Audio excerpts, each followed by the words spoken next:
So nice to see you all. Thank you very much for joining us.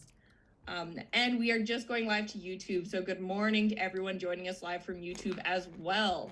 Thank you so much for taking the time to be with us today. We are at 10:01, so we're gonna go ahead and get started. I'd like to begin with a land acknowledgement. So I acknowledge that I'm joining from Amiskwaciwa, This is colonially known as Edmonton, Alberta, and it's on Treaty 6 territory. This land has been a traditional meeting grounds, gathering place, and traveling route to many groups, including the Cree, Saulteaux, Blackfoot, Métis, Dene, and the Nakota Sioux. For time immemorial, they have used this land, and we would like to acknowledge that we are here as well. I would also like to acknowledge the Indigenous peoples of all the lands that we're on today, as we're meeting on a virtual platform that covers many different territories that we each call home.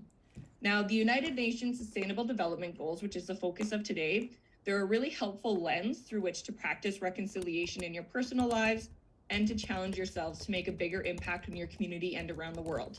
Today, we'll be focusing on the SDGs through art, which has been used as a tool for all of human history to help us understand what unites us in the diversity of our cultures and expressions. So I ask everybody participating today to keep this in your mind through our session so we can all come away with a new focus on reconciliation through art in our diverse communities. So just a quick welcome to everybody that's joining us or will be joining us later on YouTube. We've got a lot of interest in this event from across Canada and around the world. So I hope I got everyone's names up there. There's lots of different diverse ones. Again, I see lots of Canadian schools, but I also see some Bangladesh. I see our friends from India, Argentina, Trinidad, Brazil, Philippines. So we've got tons of different peoples and groups joining us from around the world today. So thank you very much for taking the time to educate yourselves on this important topic. And just to give you a quick idea of how the event will run, we do have a couple of interactive polls throughout this event. Now, I know it can be a little bit tricky to answer polls for your entire class, but do your best to get a bit of a consensus and you can input those answers right on the Zoom. If polls don't work really well for you, that's totally fine. You can type your answers in the chat as well. We would love to see those. And for those of us joining on YouTube, we would love to hear your answers in the chat to those poll questions as well. So please make sure you participate that way. As well, we're going to try to save about 15 minutes at the end of the event if you have any good questions. And now I know it can be scary to be that first good question, but it would be wonderful if we could get some great insightful questions about any of the things that Dr. Ben Bolden is speaking about today, and we will go ahead and do that for our facilitated discussion. So again, the chat works best for that, but if you really want to ask your question out loud, you're welcome to raise your hand and unmute and ask on camera. That works totally fine. Now, I would like to welcome our guest speaker. So Dr. Benjamin Bolden is a music educator and composer and is the UNESCO Chair in Arts and Learning and an associate professor at Queen's University, Canada. He is particularly interested in how arts learning can enrich and transform lives and communities. As a teacher, Ben has worked with preschool, elementary, secondary, and university students in Canada, England, and Taiwan. Ben is an associate composer of the Canadian Music Center. So welcome, Ben. It's so nice to have you. I will go ahead and pass it off to you now and you can get started with your presentation. Okay, thank you, Rebecca, and welcome everybody. I'm going to share my screen for you. Wonderful, and I will let you know how great it looks. I'm sure it's going to pop up perfectly. Okay. Oh, and I do see we just also have Isabel popping in as well right now, so that's perfect timing. Hi, Isabel. Good to have you, Isabel. That looks perfect. Okay. Awesome. Great to hear. All right, well, welcome. Today, we're going to talk about connections between the arts and the UN Sustainable Development Goals. But first of all, I think we should get to know each other a little bit. So, as Rebecca told you, I'm a professor of arts education at Queen's University in Kingston, Ontario. Now, although I work in Kingston, I actually live in a little town called Gananoque, which is on the St. Lawrence River in the heart of the Thousand Islands. And that is Anishinaabe and Haudenosaunee territory. Now, I have a poll to learn a little bit about you.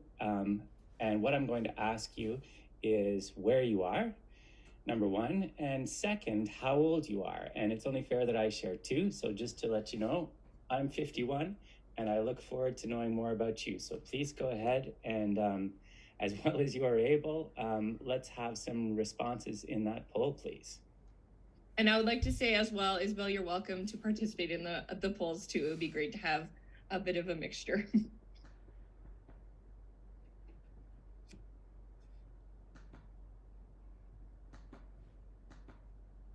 Now, Rebecca, I see some people starting to contribute to the poll.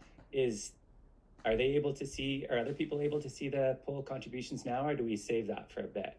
Until after I have to present it to them. So it's just you and I that are able to see the answers coming in, but we are welcome to chat about them, and then if they want to see them after, I can pop them up on a screen as a results screen. For the grand reveal. Okay, Yeah. So at the moment, just so you know what's going on, what I'm seeing we've got representatives from the Prairie provinces and the Western provinces coming in. And that's all we've got at the moment. But of course, we have no idea who's out there watching us on YouTube, right? Totally. And I do think a lot of our international schools likely will be watching this at a different time since it's 2 a.m. for some of them. So I don't know if we'll get a lot of those results today. And again, if you're joining from YouTube, you're welcome to say where you're joining from in the chat, and Sarah will pass it over to us as well. Oh, and we have one from Ontario. Welcome from YouTube. So nice to have you. Yes, welcome from Ontario. Okay, so I'll share the results are up there so they can Zoom participants can see them too. Okay, perfect. So now we've got a sense of where we've got people from. We've got people from Prairie provinces, Western provinces, and from Ontario. Now, what about ages? Can we get a sense of how old you are, or your class average age?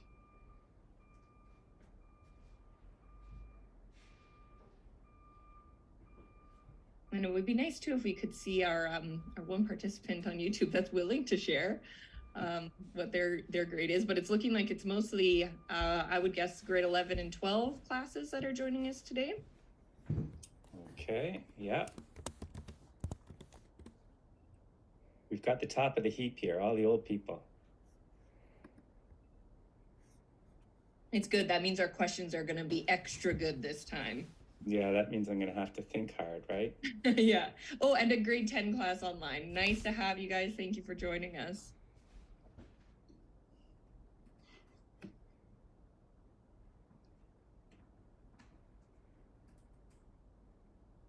Okay, so we know a little bit about who we are. Should we keep moving then? Yep, we're good to go. Okay, now, Rebecca, your poll thing is in the middle of my screen so that I can't see anything. You are welcome to hit the X on it. It doesn't wreck anything if you remove it from your screen. Okay. Unfortunately, I can't find the X. It should be, let me just click on mine so I can see it, in the very top left corner, a little red dot, or you can also just click and drag it around if you want to drag it off. One would think, but it's hiding from me. I'm going to have to. We can also try a stop screen share and start screen share again, and then you might be able to. Yeah, I think if I exit out of See, here, that's what I was saying with the many screens. Don't you wish you had like 3 screens and you could just spread everything out? I know, it's tricky. Okay, thanks for your patience with me. I think we're back on track here. So, no, wrong screen. Take it back. I spoke too soon. I'll try that again. This is the. No, I don't want to share that. I want to share this. Don't share us your email screen. I've done that before. Easy to do. That looks great to me. I think we're back on there. Let me just take us back where we were. So this is where we were. We got here, we found out how old we are, and we found out where we are. So now we can proceed. And I showed you my picture of Gananoque, where I live. And yes, now we can talk about the arts and the SDGs. And the first thing I want to talk about is the connection. What is the connection between the arts and the SDGs? So the UN goals for sustainable development, they're the goals that together guide us toward healthy communities and a healthy planet. So the connections with the arts, here's a couple. First of all, by engaging in the arts, you are probably automatically advancing your health and well-being. Why? Because the arts invite us into social interactions and or meditative states that support our physical and mental health. Maybe you've experienced that yourself. Second, by engaging in the arts, you're probably advancing your own quality education. And why is that? Because young people who engage with the arts tend to stay in school longer and tend to do better in school. But there's something else. The arts are really good at telling stories. Have you ever had an artwork reach out and grab you? Has a painting or song or dance or movie ever made you feel or think differently? I'm going to share with you a song that did it for me. Canadian singer-songwriter Joni Mitchell released this song in 1970 when she was just 27 years old. And that's even before I was born. But it's still relevant today. An environmental activist way before her time. I'm going to play you a minute of this song. I hope you enjoy. All right, I'm going to leave that one there for now. Thanks for letting me share that with you. Now I'm going to move on to a more contemporary song by Canadian Indigenous artist Tanya Tagaq, who you may have heard of. This song is called Colonizer, and this one addresses a social issue that is really important to Canadians today. And this song is powerful. It gives me chills. It's a lot darker. While you're listening to the song, I invite you to think about songs that have changed or informed your own thinking. And if you'd like to, and you have the means to, please post the name of the song and the artist in the chat. I'm going to play about 90 seconds of this song.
Okay, thank you for those who shared in the chat, and thanks for taking the time to listen to that song with me.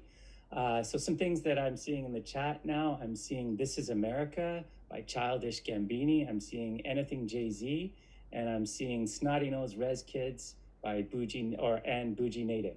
Thank you very much for those thoughts, and I'm sure there's lots more that you've got out there that you've experienced that have changed your thinking, made you look at things a different way. I also like to add, I notice in the chat here that one of the schools we've got today is North Park Collegiate. And I remember doing some supply teaching there many years ago now. Okay, so the point I'm trying to make is that the arts tell stories in powerful ways. They support understandings that are intellectual, that are embodied, and that are emotional. So through the arts, you can learn about SDG issues in multifaceted ways. You can learn about these issues with your head, with your hands, and with your heart. And with the arts, you can help others learn about SDG issues too. You can reach out with your art and you can grab them.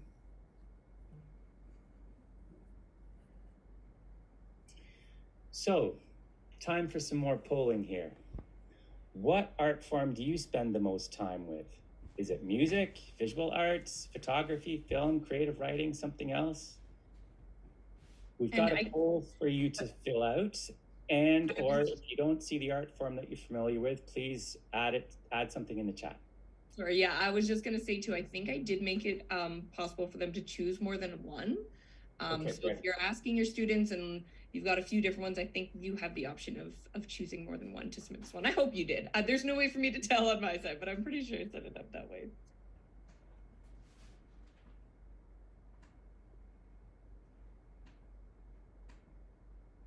Okay, yeah, I'm seeing lots of stuff come in, lots of music fans in here, it looks like.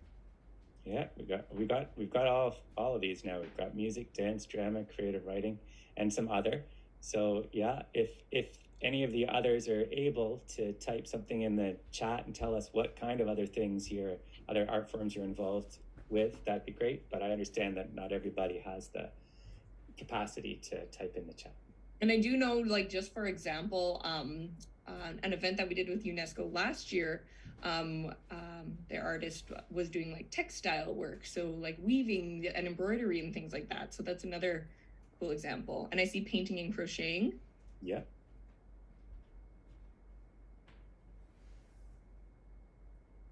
Okay, now if I share results, is that going to pop in front of your screen again? Should I just leave it?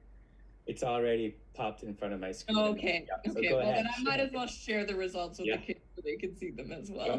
Go ahead and share, and I'll take a minute to sort out my screen. Perfect. Yeah.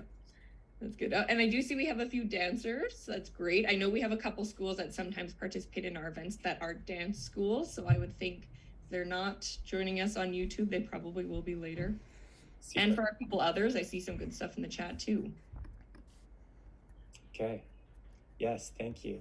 Okay, great to see that diversity. All right, so I'm going to move ahead here. So we've got a bit of a sense of the kind of arts engagement we've got going on out there. And now I'm going to offer some examples of students around the world who are using the arts to engage with the Sustainable Development Goals. So here are just a few examples. First of all, we're going to start with visual arts. So here are some sculptures. These are not sculptures by students themselves, but they're students that inspired the work of some students in Quebec. These students were addressing the Sustainable Development Goal of climate action, and the high school students took inspiration from artworks like these, and they created publicly displayed climate action sculptures.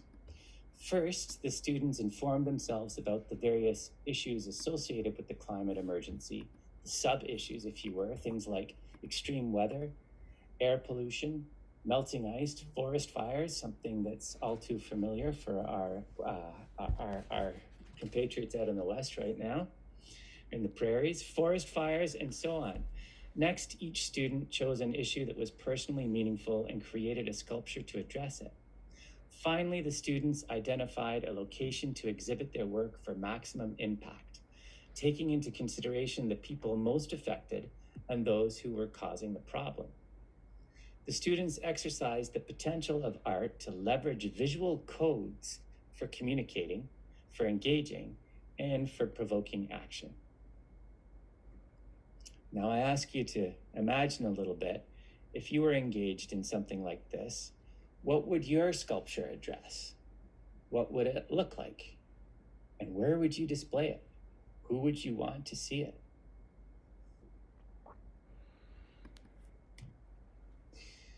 Next, I'm going to talk about some students that addressed Goal 12, responsible consumption and production. So these students are from Indonesia, high school students who composed and recorded a song and video encouraging responsible consumption and production within their school, including recycling and repurposing trash. So I'm going to play you just a minute of this performance. Here we go.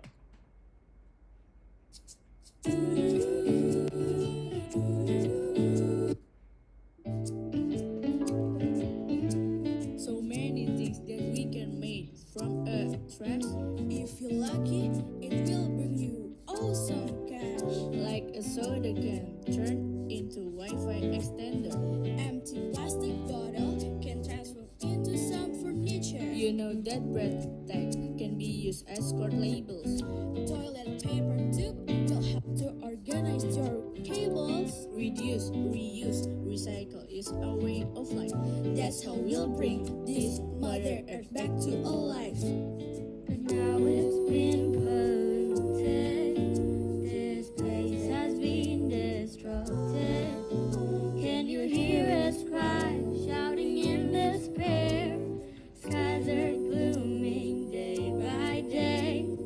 Oils and oceans reach the bay. Plastic, paper, glass, that will be a nightmare. Okay, thanks for letting me share that with you. Now we move on to another example, this one also dealing with responsible consumption and production. And here we've got some students in Kenya and collaborating with students in Finland, collaborating across continents on an art project inspired by all the plastic trash, all the plastic cups, plates, and containers that they noticed were being thrown away at their schools. So the students connected via the online platform Jamboard, which you may be familiar with, to brainstorm ideas and find meaningful problems to solve. They worked together to figure out what to do with the plastic waste generated in their schools. The students in Finland used plastic cups to create decorative flower pots and installation pieces suspended from the ceiling. The students in Kenya painted a mural in a school common area using plastic food containers to hold paint and brushes and to serve as color mixing palettes. In group meetings with each group, including students from both Kenya and Finland, the students shared and critiqued ideas and artwork, offering feedback to each other. They learned about responsible consumption, but also developed intercultural understanding of people who lived in a country very different from their own.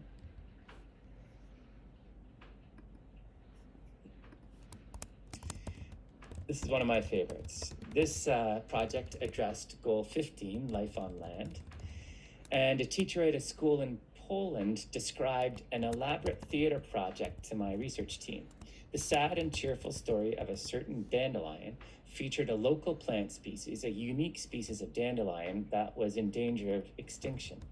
Students learned about the plant, created a script explaining threats to its survival and encouraging audiences to take action to protect it. The show was performed with different casts across the country between 2010 and 2019. This was a show that had some sustainability of its own. The teacher reported students learned theatrical skills and the importance of taking care of the natural environment. Okay, I move on now to, I heard we've got some dancers out there, so I hope this one makes sense to you or resonates with you. So good health and well-being is goal number 3. Talked a little bit about all that already. But these students from a dance academy in Argentina in 2020, in the heart of the pandemic, they maintained pandemic lockdown restrictions, but still found a way to support their own mental health by dancing alone but together, dancing in defiance of their isolation and confinement. So I'm going to play you a minute and a bit of this video.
have to cut that short. I love watching that video. Okay, but we're going to move on. So as you engage in art for the Sustainable Development Goals, there are some things to consider. First of all, relevance. The SDG issue you address must be meaningful to you. And also how you address the issue must be meaningful to you. So I invite you to think a bit about which SDG goal resonates with you. And please feel free to type the number in the chat. Which one of these goals feels like something that you would be excited to address? And I noticed from some earlier conversations in the chat that we have some people who've been working on resistance art, focusing on themes like refugees, climate, war, the Truth and Reconciliation Commission. There's climate art, a very powerful image is shared in the chat by one of our listeners today. And what else am I seeing here? I'm seeing goal 2 is of interest, zero hunger. Goal 5, gender equality. Goal 13, climate action. 13 and 5 again.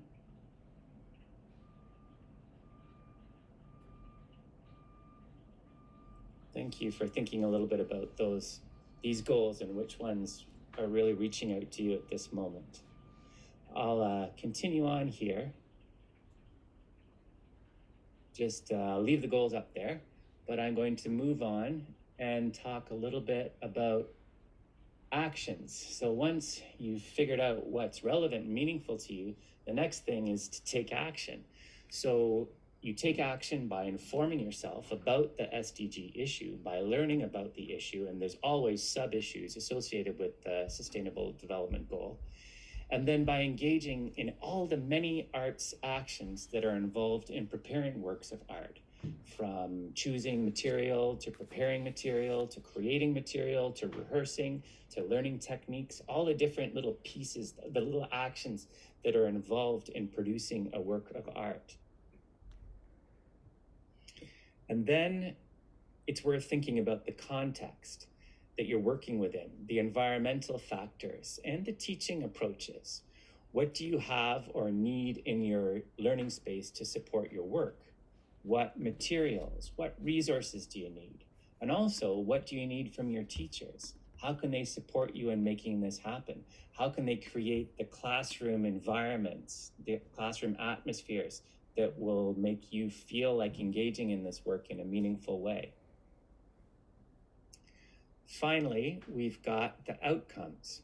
What happens at the end of all of this work? What do you take away? Do you take away new skills, new knowledge? Do you take away new attitudes or values? Maybe all of these things. It's also really important that you think about what you want your audiences to take away. Do you want them to take away something? Maybe new ways of being in the world.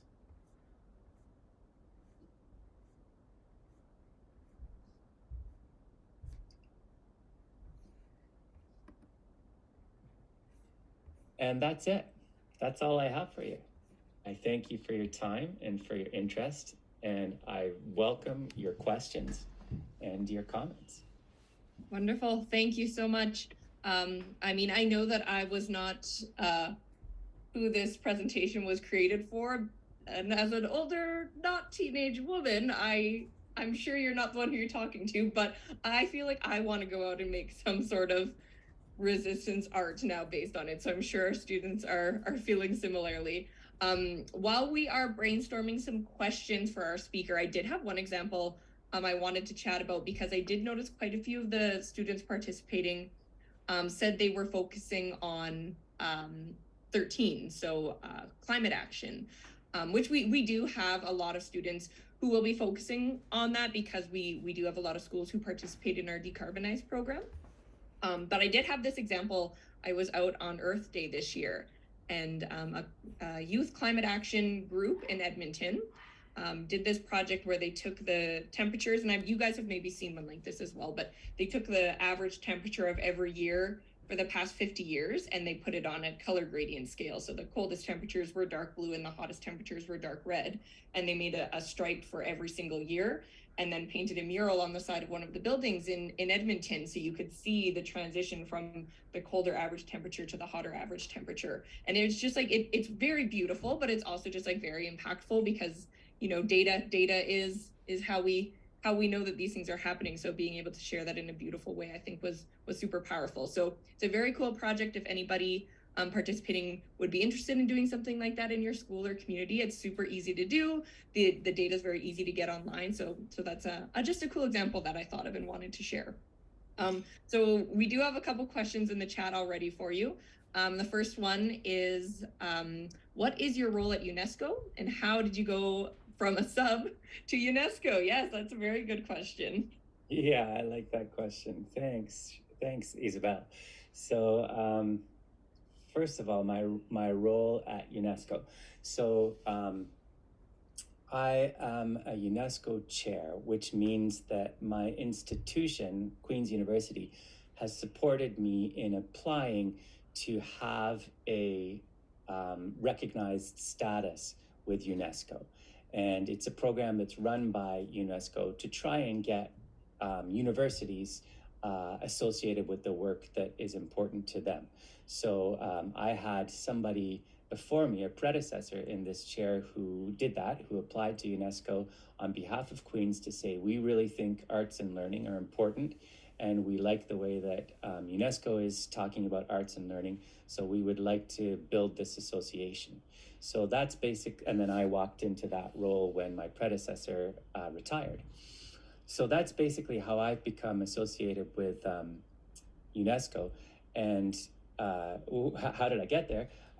Well, I was a teacher. I started out doing substitute. Actually, I didn't. I started out with a middle school teaching position, and then I went realized that there were a lot of things about teaching that I didn't know and I wanted to know. So I went back to university and did a PhD that focused on education, specifically on music education. And while I was doing that PhD, I did a lot of supply teaching. Whenever I didn't have classes, I was supply teaching to keep my myself grounded in the world of teaching and learning in schools. And eventually, when I finished my degree, I started working at universities, and that's where I'm at now. And that's how I got to UNESCO.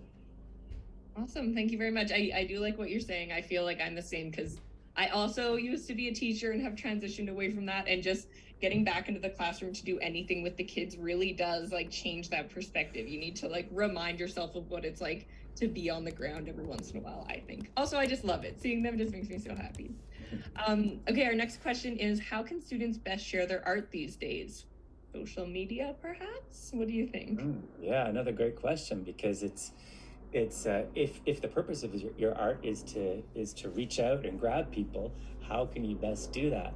And I think that social media is a very smart way to reach out and grab people today. I think it's also just worth thinking about who the people are who you want to reach out and grab, and then think about what ways they are engaging and interacting with the world. So if it's people like yourself, if it's your peers that you're looking to influence, then you just need to think about the ways that you engage with the world and somehow get your art into those spaces. If it's not your peers that you're looking to influence, but maybe it's somebody else, like maybe it's political figures, then that's worth thinking about. That's what I really liked about that Quebec example of the sculptures. Part of what they really thoughtfully did was not only create the sculptures, but think very carefully about who they wanted to see these sculptures and where they could position them in order for those people to see those sculptures. So maybe it's a virtual presence, but maybe it's a physical presence that really will make people stop and pay attention. I totally agree with that idea of putting something like right in someone's face so they can't ignore it. But I do have an example that I would like to share as just like a bit of a cautionary tale of like there's right ways and wrong ways to do that as well. So the example that we've talked about in past events is the group that took ice from an iceberg in Greenland and brought it and placed it in the middle of a city square on a hot day to show like, look, this ice is melting. Which, yes, is very powerful and put it right in people's faces of like, look, we're melting this ice, it's irreversible. But then they immediately got feedback of, okay, well, how much carbon did it take for you guys to go up there and get that ice and carry it back here and drop it in front of us? Isn't that adding to the problem? So I think that's just a little something to kind of keep in mind of if you're doing kind of like a public display or you've seen a public display, to think about how that was developed and, you know, what message that's trying to send as well. Thanks. Yeah.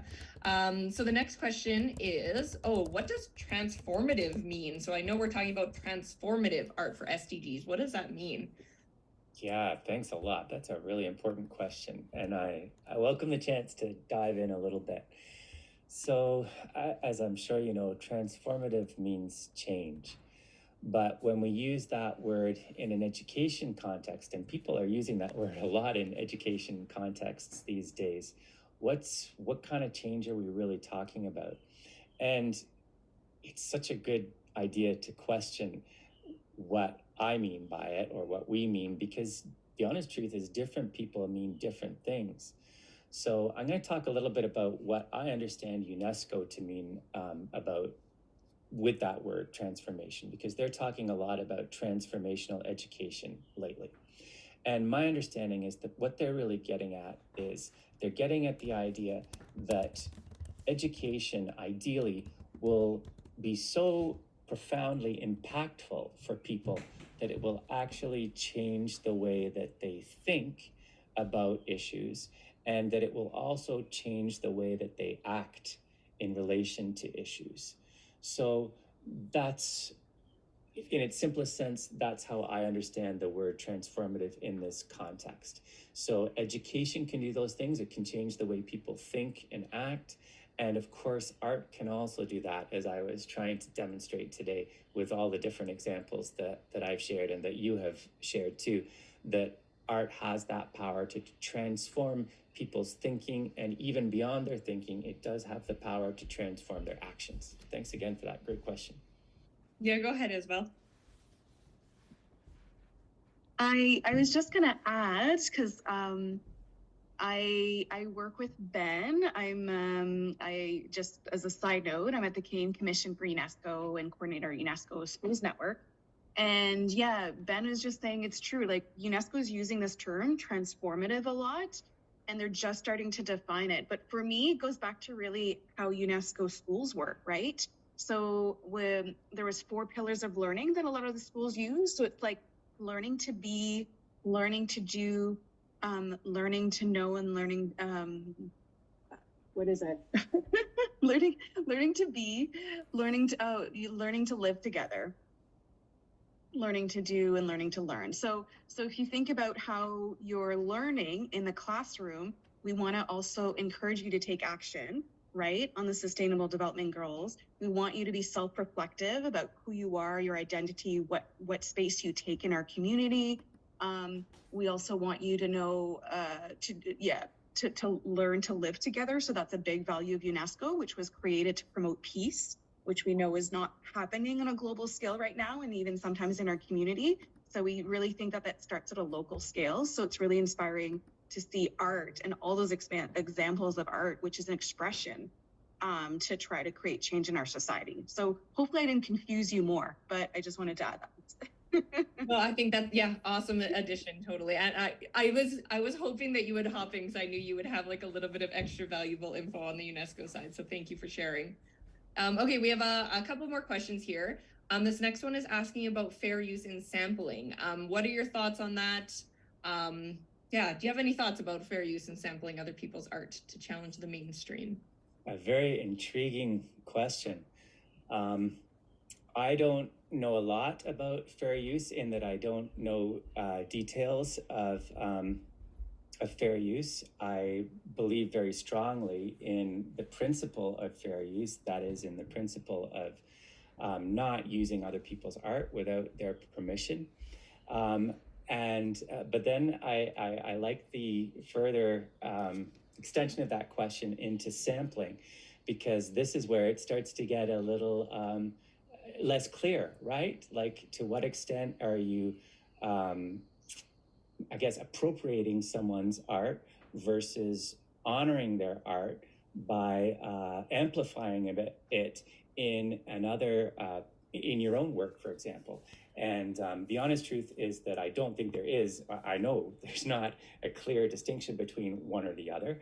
And I don't think that it's always bad to be using other people's art in the form of sampling. I think it is often an honor and often a way of amplifying somebody's art. So it's a great question, which I do not have a clean answer for, but I really welcome the opportunity to think about that a bit more. And I hope that me rambling on in an undefined way gives you a little bit of an answer that's worth thinking about. Yeah, and Ben, you're coming from like a educator, professor perspective. I think teachers will have insights on this too, right? So teachers are allowed to use art purposes. So we're more flexible on that for the use, but it's definitely not for making money or like, but in the classroom, like if you're sampling like we just did today, a video clip or other art forms for educational purposes, there is less, like the copyright is more, you're allowed to do that for educational purposes, but you have to be very clear. And then in general, on a personal note, I think what Ben said is very true, that you shouldn't use other people's art without asking permission. Kind of the right thing to do, right? Yeah, and I think too, this goes back a little bit to that question that we had about the social media, because you see it so often on social media that people are just sharing, and then you kind of lose that watermark or lose that reference to the artist. So I do find that a lot in a lot of the online communities I'm in, of just a reminder to like, let us know who the artist is. Like it's fine to share and to get those ideas out there, but not as if you're presenting it as your own. So I think it's just a little something to be careful of, especially when it's so easy to just hit share and send it off to your own social media site. So make sure if you're using someone's stuff, you're asking them and you're letting people know where you got it from. This one, do we have any recommendations on Canadian artists we should be looking for or following? I'll just say very quickly that I introduced a couple of Canadian musical artists worth thinking about. One from way back when, Joni Mitchell, and then one from now, Tanya Tagaq. But visual artist is not so much my field, but I think that Isabel might be able to offer some thoughts there.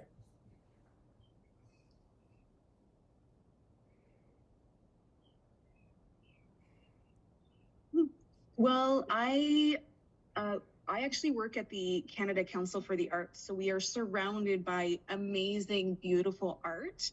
And I would actually invite you to go visit the Art Bank of Canada. So they actually have the largest collection of Canadian artists, all sorts, sculptures, but medias. And you can even like scroll by themes if you want a particular theme or regions or whatnot. But I don't think I'd do fair to like pinpoint one, but there are some amazing Northern artists, Indigenous artists, racialized artists. There's like amazing work out there. And I'm just always learning from amazing art from there.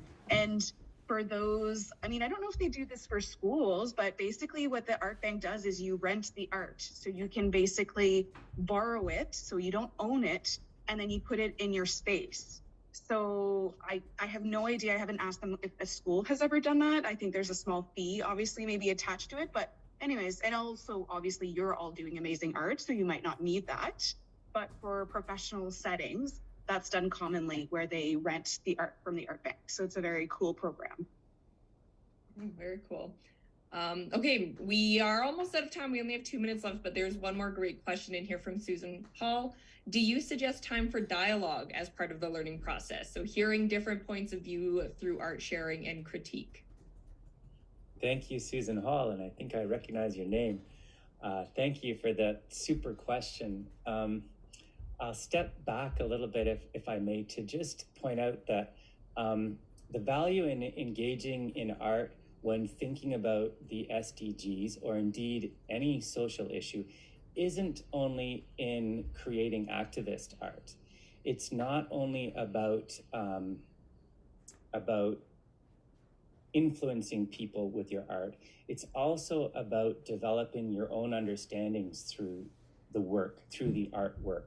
So I think, as Susan is suggesting here, the dialogue that you engage in, or it is so valuable to engage in reflection and reflection that is helped out by engaging in dialogue with others, in order to understand what it is you're trying to deal with, what it is you're trying to understand, what it is you're trying to work through, the nuances and the complexities of the issues that you're encountering as you really have this chance to work with them, as you work with an art form.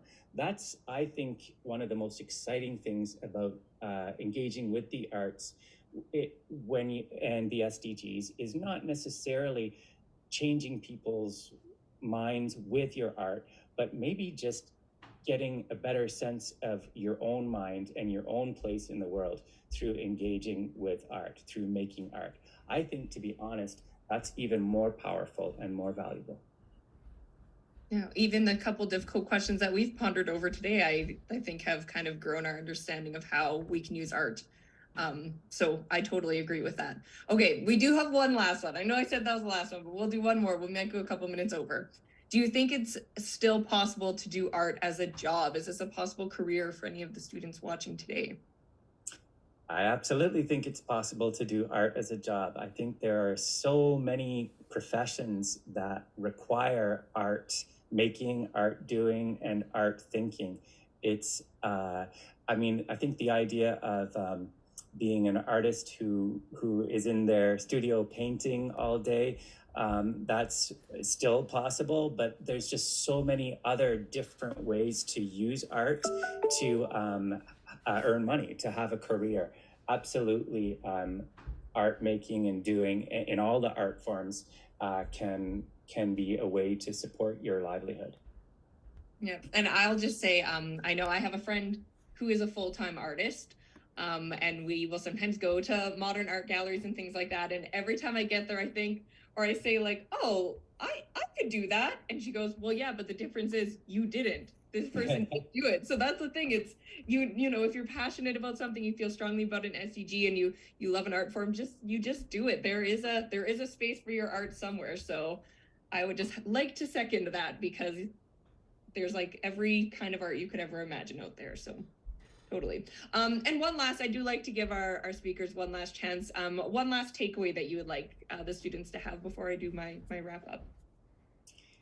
Yeah, I think I'm just going to try and say better what I just finished saying, but that's just to remember that art making and doing isn't only about the audience's reaction.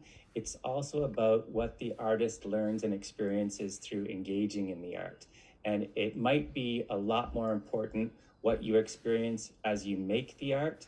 That might be a lot more important than what others take away from it. In fact, I kind of suspect it usually is more important what you yourself take away from the learning experience of working in and through art. Beautiful. Thank you very much. I just would like to give a quick reminder to all of our schools that are watching today. We do have another great upcoming event. I know a couple of the students in the chat said they were focusing on the TRC or focusing on education.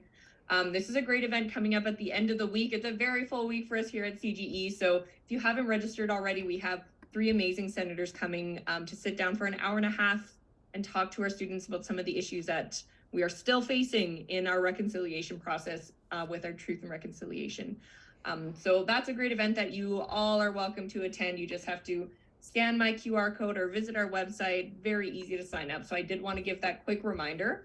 And a final thank you. So first of all, thank you to all of the students that are here now and asking such wonderful, amazing questions, and over on YouTube, and those of us that will be watching later. If you have questions that, of course, if you're not live, you weren't able to ask, you can feel free to send them to me, and I will forward them or try to answer them if I can. And thank you, of course, to UNESCO, Isabel. Thank you for making this happen. And Ben, thank you very much for being here. Thank you for all of the great content and all of the great ideas. And it was a wonderful event, so thank you so much. Thanks for inviting me. You're very welcome. Wonderful. Okay, well, that's all I have for everyone. Thank you very much. Have a great day. It was great to see you all. Thank you. Thank you very much. Yes, I'm seeing you coming in the chat. Awesome. See you later. Thanks, Queenie. Hello, Jean Suvé. Nice to see you. Thank you.